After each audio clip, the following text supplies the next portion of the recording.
किसके रोके रुका है सवेरा। बहुत सुंदर। युवा के पीड़ा को भला किसने नहीं सहा है। चाहेंगे कि आप साहित्य आजकल के तमाम दर्शकों को क्या कहना चाहेंगे? अंतिम सवाल है ये मेरा। साहित्य आजकल एक ऐसा प्लेटफॉर्म अभी बन चुका है कि आपके प्रतिभा को आगे तक पहुंचाने का काम करते हैं। और दोस्तों, पूर्णिया के इस पावन धरती से मैं हरे कृष्ण प्रकाश आप सभी का, साहित्य आजकल को चाहने वाले तमाम दर्शकों का मैं स्वागत करता हूं, अभिनंदन करता हूं। साहित्यकारों से साक्षात्कार। जी हां दोस्तों, आप बिल्कुल सही सुने। साहित्य आजकल के द्वारा साहित्यकारों से साक्षात्कार का एपिसोड नंबर 2 में आप सबों का मैं पुनः एक बार स्वागत करता हूं। आज इस कड़ी में मैं ऐसे अतिथि से आपको रूबरू कराने जा रहा हूं और ऐसे व्यक्ति से मुलाकात कराने जा रहा हूं जिनकी उम्र तो काफी कम ही है, और लेकिन वह साहित्यिक क्षेत्रों में अपनी पहचान जरूर स्थापित करते जा रहे हैं। हालांकि तमाम साहित्य आजकल से आप एक से बढ़कर एक वरिष्ठ साहित्यकारों का साक्षात्कार और साथ ही साथ उनकी प्रस्तुति से रूबरू हुए हैं, परंतु हम सभी साहित्यिक दृष्टि रखने वाले व्यक्तियों का अगर सहयोग ना मिले नए नए व्यक्ति, नए नए सृजनकारों को, तो कैसे कोई आगे बढ़ सकता है। इसी दृष्टिकोण से साहित्य आजकल के तमाम साहित्यकारों से साक्षात्कार के एपिसोड नंबर 2 में हमारे बीच एक अतिथि आ रहे हैं। मैं उनका यहाँ पे स्वागत करूंगा, अभिनंदन करना चाहूंगा। तो आइए हम अब आपको अपने आज के इस साक्षात्कार के अतिथि से रूबरू कराते हैं और उनसे उनकी बात उनकी ही जुबानी सुनाते हैं। तो मैं चाहूंगा कि देवदीप भाई आप यहाँ आइए, आपका मैं स्वागत करता हूँ, अभिनंदन करता हूँ। आइए। धन्यवाद सर। चलिए, नमस्कार, मैं देवदीप प्रज्वलित अररिया बिहार से। तो दोस्तों, हमारे बीच देवदीप प्रज्वलित, जो कि रेणु की धरती, अर्थात हम अपनी इस पूर्णिया के क्षेत्र को भी रेणु की धरती कहते हैं, और देवदीप भाई जिस क्षेत्र से आए हुए हैं वे भी रेणु की धरती कहते हैं। तो मैं रेणु की धरती अररिया बिहार से आए हुए देवदीप प्रज्वलित का तमाम साहित्य आजकल के दर्शकों के तरफ से भी स्वागत करता हूं। आप देवदीप प्रज्वलित भाई अपना परिचय सर्वप्रथम अपने तमाम चाहने वालों को दें। धन्यवाद सर। सबसे पहले तो आप लोगों को नमस्कार। मैं देवदीप प्रज्वलित अररिया बिहार से। सही बोले सर? बिल्कुल। और सबसे बड़ी खुशी की बात है कि आज फेस टू फेस मुलाकात करने का मौका मिला है। जी जी, हरे कृष्ण प्रकाश सर से, और बहुत खुश हूँ मैं। और सर बोल रहे थे कि ये भी रेणु जी के जिले से आ रहे हैं। जैसा कि हम सभी जानते हैं, हमारे तमाम दर्शक सदैव जो भी हमको चाहने वाले हैं, अर्थात साहित्य आजकल को फॉलो करते हैं, हम तो एक बहुत छोटा सा चीज है, हम तो किसी चीज के नहीं हैं, ऐसा ही हम उम्मीद करेंगे। लेकिन तमाम जो भी साहित्यकार, देश भर के रचनाकार जब हमसे मुलाकात करने के लिए, हमसे बात करने के लिए फोन करते हैं, तो अक्सर ये देखा गया है कि हम जब अपना परिचय देते हैं तो हम अपने परिचय में रेणु जी का जरूर जिक्र करते हैं। लेकिन हमने क्या देखा कि एक ऐसे भी इंसान जो रेणु जी का जिक्र कर रहे हैं, लेकिन वो मेरे गृह जिला से नहीं है। तो मैं इनसे जानना चाहूंगा कि आखिर क्या बात है ये, हम अलग जिले और आप अलग जिले से हैं, परंतु रेणु जी हमारे भी और आपके भी। हालांकि रेणु जी इन लोगों के भी हैं, तमाम साहित्यकारों के हैं। तो आप ये स्पष्ट करें, गृह जिला का अंतर होने पर भी अंतर ना होना, क्या अर्थात इसका क्या तात्पर्य है? पहले तो सर ये बात है कि फिर सर रेणु सर वो हम लोग के पूर्णिया जिला, जो कि पूर्णिया जिला थे, अभी प्रमंडल बन चुके हैं, उससे 4 जिला, पूर्णिया को लेकर 4 जिला में डिवाइड हुए, अररिया, किशनगंज, कटिहार और पूर्णिया, जिसमें से फैसलानाथ रेणु सर का जन्म जो हुआ था वो पूर्णिया जिला में हुआ था जी। जब जिला का बंटवारा हुआ, जिसमें से फैसलानाथ रेणु सर का घर अररिया जिला में आ गया, जिससे हम लोग गर्व से कहते हैं कि हमारे जिले के हैं। मतलब है कि औढ़ाई हिंगना नामक ग्राम, जो कि अभी अररिया बिहार में स्थित है, हालांकि ये पहले पूर्णिया का ही अंश हुआ करता था, और विभाजित होने के बाद अभी वह अररिया जिला में है, औढ़ाई हिंगना नामक ग्राम, जो कि फणेश्वर नाथ की जीवनी से आप तमाम साहित्यकार तो रूबरू हुए ही होंगे। ऐसे फनकार, ऐसे साहित्यकार जिनकी पहचान आज ऐसा कोई क्षेत्र ना हो जहाँ के लोग नहीं जानते होंगे। और उनका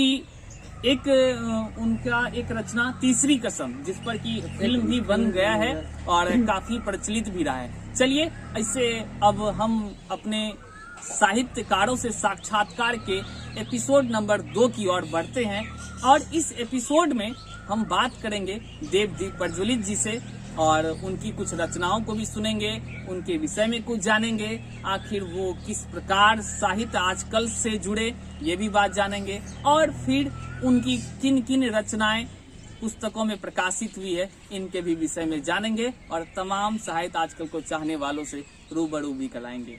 नमस्कार दोस्तों, मैं हरिकृष्ण प्रकाश और आप देख रहे हैं साहित्य आजकल। अभी तक आप हमारे इस साहित्य आजकल पर नए हैं, सब्सक्राइब नहीं किए हैं तो जल्दी से नीचे लाल सब्सक्राइब का बटन है, सब्सक्राइब कर लीजिए और बेल आइकन को प्रेस कर सेटिंग ऑल कर लीजिए।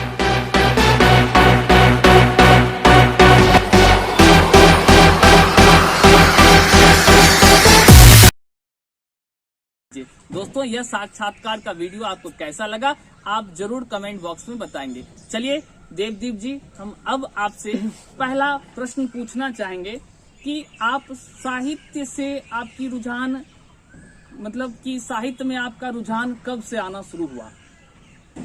सर, साहित्य पर रुझान 2019 के बाद, मतलब 20 लगभग में आने लगा, जब पूर्ण रूप से लॉकडाउन था, कोरोना का संकट आया हुआ था। अच्छा, उस समय जब शुरुआत लिखना प्रारंभ किए जी, तो लिख तो रहे थे लेकिन हमको अनुभव नहीं हो रहा था, या तो कुछ सोच रहे थे कि मेरा भी रचना लोग पढ़े, मेरी भी लोगों तक पहुंचे, आपकी रचना वहां तक पहुंचे, आप ये चाह रहे थे। अच्छा, लेकिन ऐसा नहीं हो पा रहे थे। तो इसी बीच आजकल उस समय भी सोशल मीडिया एक्टिव थे और सोशल मीडिया के तहत अररिया जिला के ही एक अनुरंजन अंचल से मुलाकात हुई और वो अपने एक साहित्यिक मंच से मुझे जोड़े।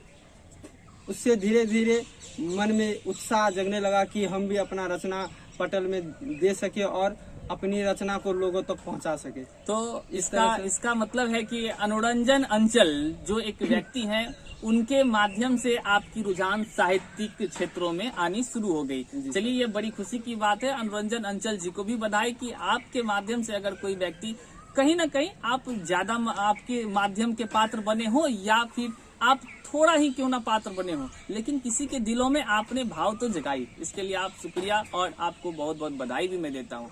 चलिए, सबसे पहले आगे बढ़ने से पहले हम चाहेंगे कि आप कोई एक रचना तमाम अपने चाहने वालों को आप सुनाएं।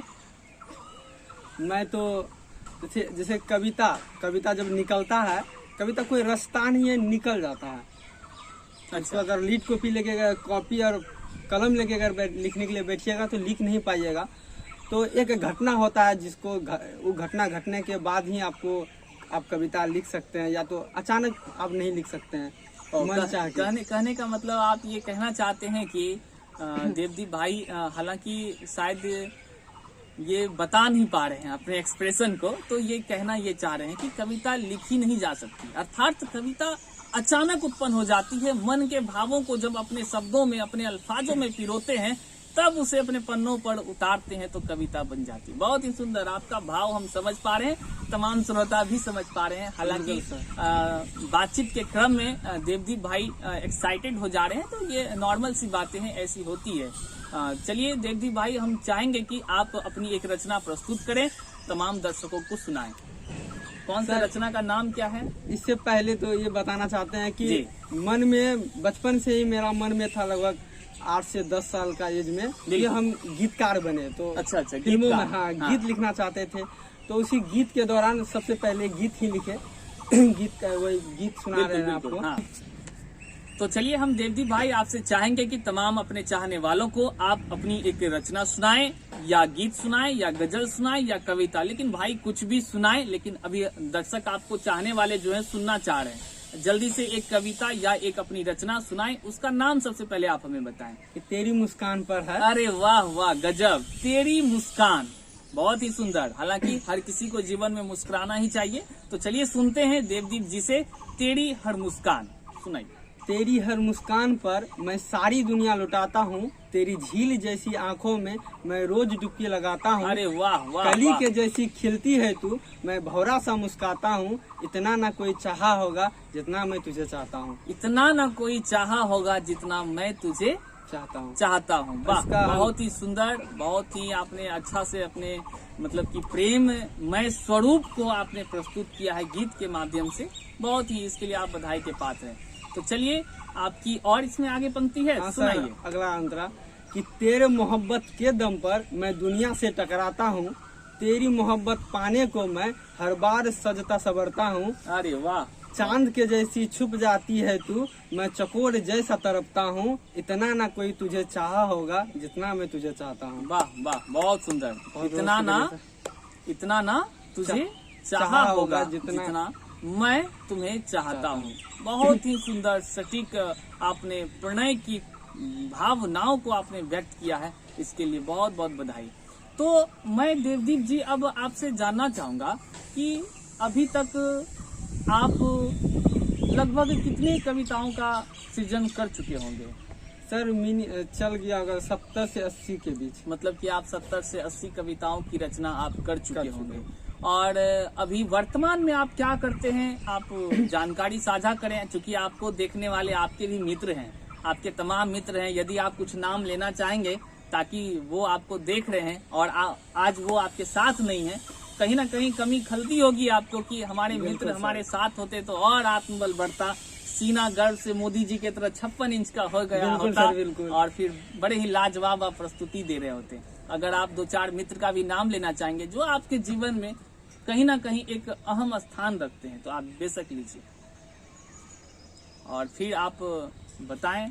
बहुत ही लिस्ट है सर जी, आप किसी का ले लेंगे? बहुत अच्छा, बहुत लिस्ट में से अगर हमारे जीवन की व्यक्तिगत बात करें तो हम आज तक जो यहाँ तक पहुँचे हैं, हमारे पीछे शायद हमारे परिवार के अलावा ज्यादातर किसी लोगों का हाथ ना रहा हो।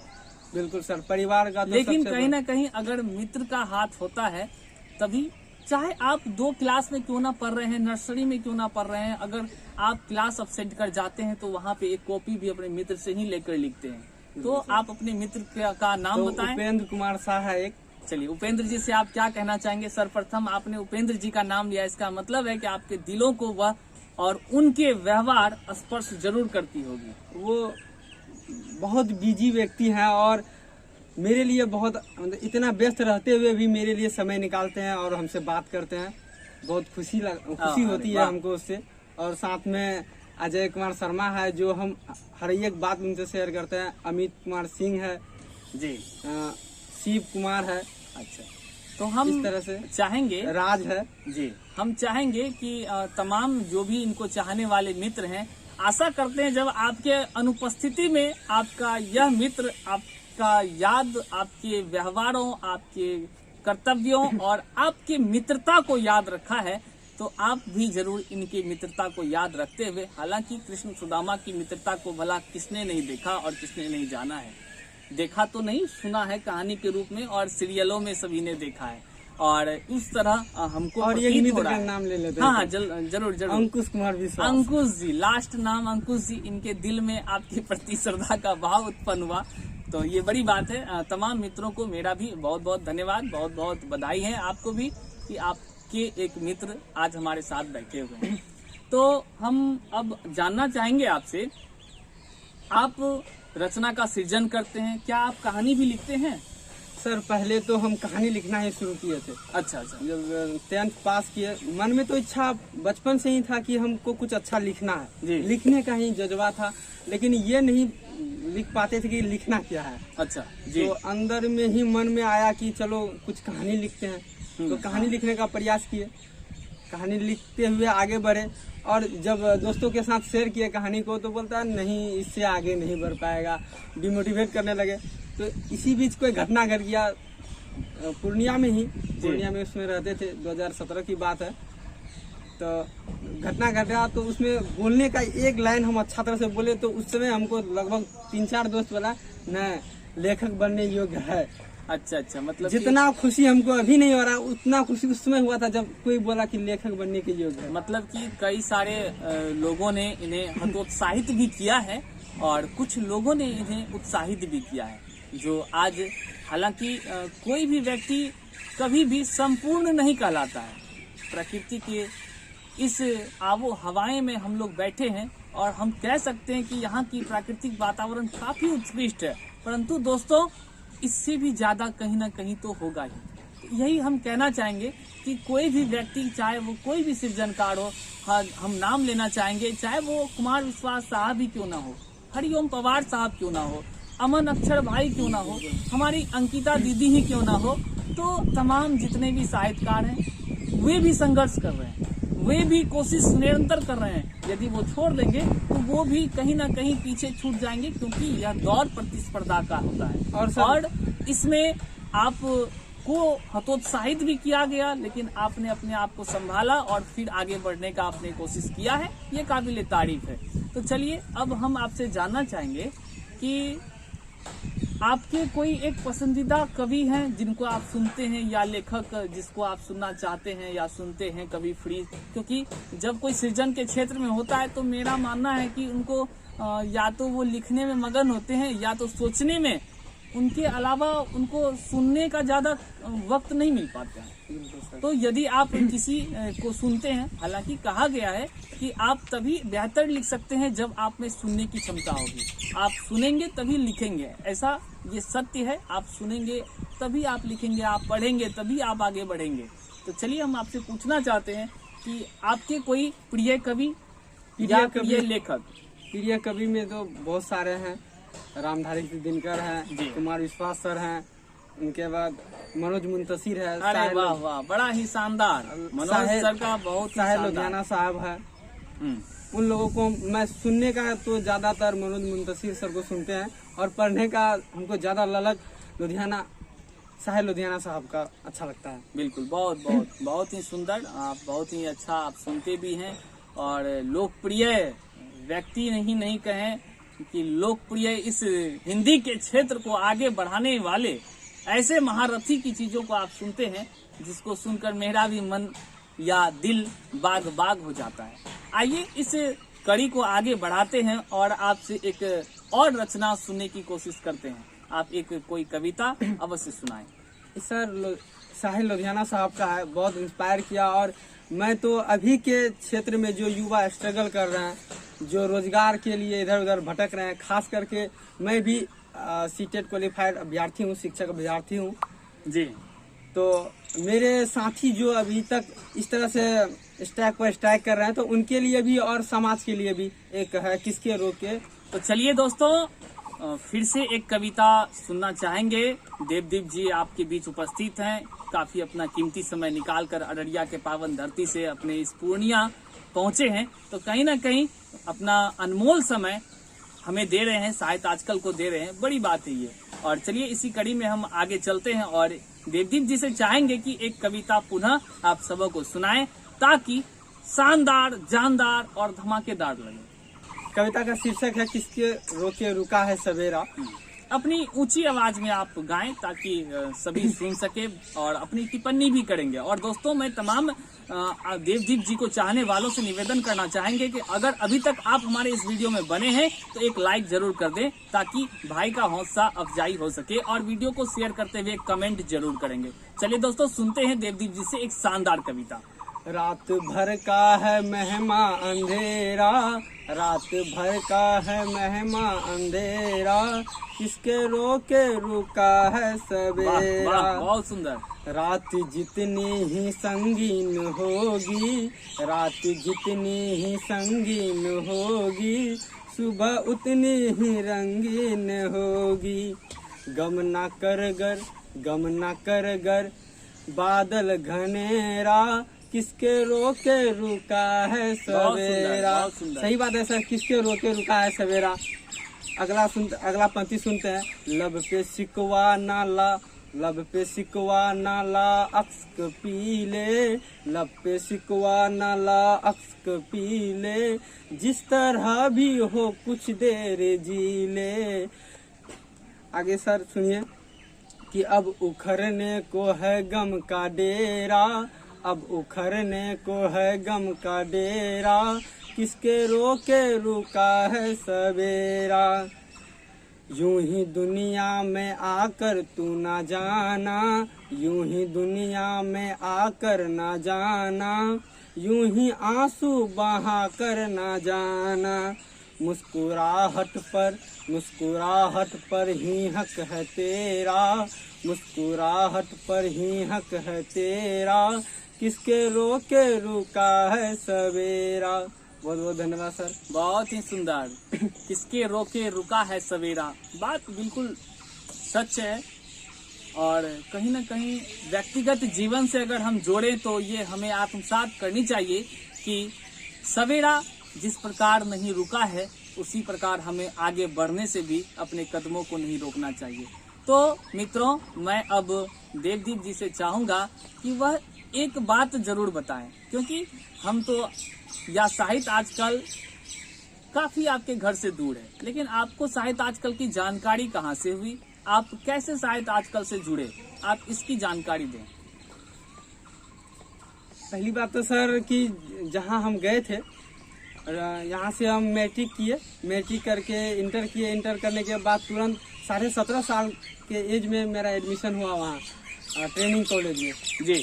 तो उसमें उतना मेच्योरिटी नहीं आया था मेरे अंदर कि हम किसी को समझ पाए और कुछ जान पाए। बिल्कुल। तो उसी समय आपसे मुलाकात हुई सोशल मीडिया पर, फेसबुक पर, साहित्य आजकल से। तो उसमें उतना भी हम आपको नहीं पहचान पा रहे थे कि आप सही हैं गलत हैं, कहाँ से हैं। हाँ। और मन में तो बहुत ज्यादा रेस्पेक्ट भी आ रहा था, कहीं ना कहीं डाउट भी आ रहा था कि कौन है कैसा है। अच्छा, तो आपसे जब फोन पे मुलाकात बात हुई तो उसमें आप बोले कि आपकी कोई रचना दीजिए और हम प्रकाशित करेंगे। तो पहली बार मेरी रचना अगर कोई प्रकाशित किए हैं, कहीं तक पहुंचाए हैं, तो वो आदरणीय सर हैं जो मेरी रचना को अपने चलिए इसके लिए शुक्रिया, सोशल मीडिया की ओर से प्रकाशित किए। चलिए इसके लिए हम शुक्रिया अदा करते हैं, क्योंकि देखिए हम सभी का कर्तव्य है कि अपने तमाम जो भी हमारे मित्र बंधु हैं, तमाम लोगों को आगे बढ़ने का मौका मिले। कलम लेकर अपने कोरे पन्नों पर तो खूब लिखा करते हैं हम, परंतु उसको रख कर सिर्फ डायरी में क्या करते हैं हम। यदि हम अपनी बात अपने 10 लोगों से बढ़ाकर, व्हाट्सएप दुनिया के यूनिवर्सिटी से आगे बढ़ाकर, हम अगर तमाम देश भर के लोगों तक अगर हम अपनी बात पहुंचाने में सफल हो पाएंगे, तभी एक रचनाकारों की रचना सफल सिद्ध होती है। इसी उद्देश्य से साहित्य आजकल की टीम निरंतर कार्य कर रही है और इसके निमित्त आज तक हजारों रचनाकारों की रचना प्रकाशित से लेकर वीडियो, काव्य वीडियो हो या लघु कथा की वीडियो हो या अन्य तरह जो भी साहित्यिक गतिविधियों की वीडियो हो को प्रसारित करने का काम करती रही है। और मुझे सौभाग्य है कि साहित्य आजकल की टीम की ओर से मैं हमेशा आपके बीच बना रहता हूँ। आशा ही नहीं, मुझे पूर्ण विश्वास है आप लोगों का स्नेह प्यार इस तरह मिलता रहा तो सदैव बना रहूंगा और तमाम साहित्यकारों को आगे बढ़ाने के लिए नित्य नए प्रयत्न करता रहूंगा। चलिए, मुझे काफी खुशी हुई कि आपकी रचना साहित्य आजकल से भी प्रकाशित हुई है पूर्व भी। मैं आपसे जानना चाहूंगा कि अभी तक आपकी रचना क्या कोई काव्य संग्रह में भी प्रकाशित हुई है? बिल्कुल सर, हुई है। उसकी जानकारी दें। अब तक कई काव्य संग्रह में प्रकाशित हुई है। काव्य संग्रह एक पुस्तक है, एक पुस्तक का ही नाम है। उसके बाद दिल की तरंग है। अच्छा, काव्य संग्रह पुस्तक का ही नाम है। पुस्तक का ही नाम है, दिल की तरंग है। नए दरख्त है जो तहजीब अवध के द्वारा इस पुस्तक को प्रकाशन किया गया है।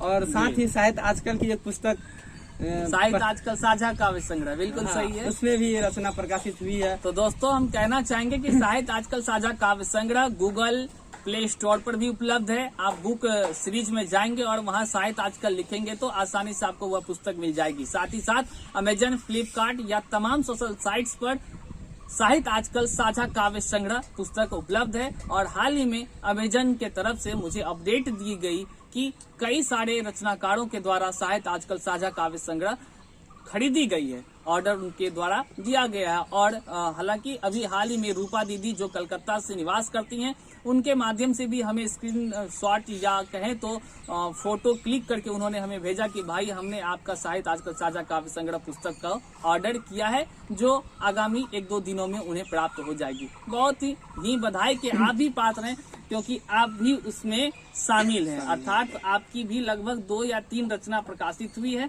बड़े ही सौभाग्य की बात है कि आज हमारे बीच साहित्य आजकल साझा काव्य संग्रह के रचनाकार अर्थात देवदीप प्रज्वलित अररिया बिहार से हमारे बीच उपस्थित है। देवदीप जी, हम जानना चाहेंगे कि वर्तमान समय में आप करते क्या है? हालांकि आप एक युवा हैं इस उम्र में, जहां इस जनता चौक स्थित ध्रुव उद्यान के पार्क में तमाम युवा घूम रहे हैं, टहल रहे हैं और मौज मस्ती का आनंद ले रहे हैं, साथ ही साथ अन्य प्रकार के भी आनंदों का लुत्फ उठा रहे हैं। वहीं आप भी एक युवा होते हुए आप यहाँ चुपचाप आकर बैठे और फिर थोड़ा सा प्राकृतिक दृश्यों को देखने के बाद आप मुझसे बातें कर रहे हैं। कहीं ना कहीं आप अपने जीवन में, कहीं ना कहीं आप अपने क्षेत्र में कुछ ना कुछ जरूर कर रहे होंगे। मैं जानना चाहूंगा कि आप वर्तमान में क्या करते हैं। आप मेरे माध्यम से, शायद आजकल के माध्यम से कम अपने चाहने वालों को अवश्य साझा करें अपनी जानकारी। काफी देर से वो प्रयत्न कर रहे हैं कि हम देवदीप जी के पेट के अंदर से कुछ ऐसी बात को निकलवा लें जो कि आपके अभी तक मित्र नहीं जान पा रहे होंगे। जी सर, हम उस क्षेत्र से आते हैं, गांव के क्षेत्र से जी। आते हैं। तो मेरे गांव में शिक्षा स्थिति बहुत ही निम्न है। मेरे यहाँ अगर एक बार कोई मैट्रिक पास करता है, एक बार 2017 में पास किया तो 2022 में, मतलब 5 साल का गैप होके 2 बच्चा या 3 बच्चा 10वीं पास करते हैं। तो आप समझ सकते हैं कि कैसा शिक्षा स्थिति होगा। इसको देखते हुए मैं सोच रहा हूँ कि कम से कम जिस क्षेत्र में हम हैं उस क्षेत्र में शिक्षा डेवलप हो और शिक्षित हो इंसान। मेरे यहाँ बाल मजदूरी भी किया जाता है। पापा अगर खेत में काम करते हैं तो बच्चों को भी ले जाके खेतों में काम करवाते हैं।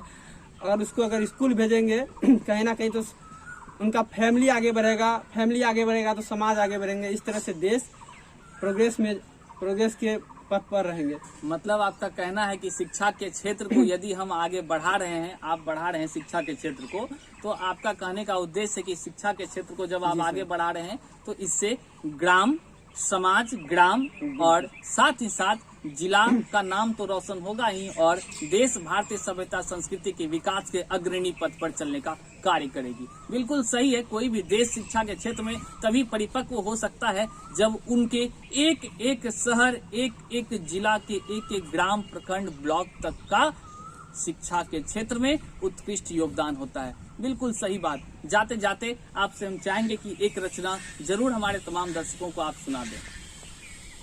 अभी तो शुरुआत में हम लोग उस भारतीय संस्कृति के बच्चे हैं या लड़के हैं, युवा हैं, बिल्कुल, जिसमें भगवान श्री कृष्ण जन्म लिए हैं, प्रेम के दीवाने हैं भी थे, तो युद्ध के महासारथी भी थे। तो मैं तमाम युवाओं से कहना चाहता हूँ, मेरी एक रचना है, युवाओं नायक बनो तुम नायक बनो। युवाओं नायक बनो तुम नायक बनो। एक ऐसा युवा जो खुद अभी युवा के इस पीढ़ी से गुजर रहा हो और युवा के पीड़ा को भला किसने नहीं सहा है। आज वर्तमान स्थिति में युवाओं के पीड़ा को देखकर भला किसकी रूह नहीं कांपती होगी, क्योंकि वर्तमान समय जिस प्रकार आप बेरोजगारी के भावनाओं को आस पड़ोस में आप देख पा रहे हैं, तो उसी प्रकार युवा तुम नायक बनो को लेकर एक युवा हमारे बीच उपस्थित है। तो आप बताएं और सुनाएं तमाम दर्शकों को। रचना है कि युवाओं नायक बनो तुम नायक बनो, अपनी समाज की कुरीतियों पर लगाम लगाओ, निकृष्टता की वजह बनकर तुम मत रहो, अपनी संस्कृति सुरक्षा कर निडर बनो।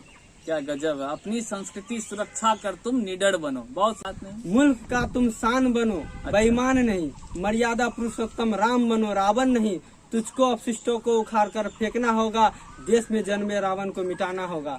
अरे वाह, बहुत सुंदर। देश में जन्मे रावण को मिटाना होगा। चलिए। तुम सहनशील, दयावान और धैर्यवान बनो, देश के हित कार्यों का सदैव सम्मान करो। तुझको कदम से कदम मिलाकर चलना होगा, आते रहते संकट से तुझको लड़ना होगा। अनेकता में एकता लाने का अभ्यास करो, टुकड़ों में बटो मत, नेक एक बनो। मानवता से निर्मित खरा हिमालय हो तुम, दुराचारी युद्ध का निराकार शस्त्र हो तुम। बहुत सुंदर। ज्वालामुखी ज्वाला बनकर दहक पड़ो तुम, तेज आंधी वाली शोर मचाओ तुम, जग में जो तेरा है उसे अवश्य हासिल करो, ईश्वर भी नाच करे जग में ऐसा काम करो। बहुत ही सुंदर। इस जग में ऐसा काम करो कि ईश्वर भी तुझ पर नाच करे। कितना बड़ी ही शानदार इन्होंने अपने भावों को पिरोया है कविता के माध्यम से। बड़ा ही लाजवाब है। कहीं ना कहीं ये काफी संदेशप्रद, अर्थात ये कह लें कि संदेश देने वाली है, तमाम युवाओं के भावनाओं को जागृत करने वाली है। जहां एक तरफ हम देखा करते हैं कि आज के समय में जहां पे रामनवमी का शोभा यात्रा निकलता है, तो वहीं पे मानवता को तार तार कर देने वाली अलग अलग धर्मों के द्वारा अलग अलग चीजें भी की जाती है।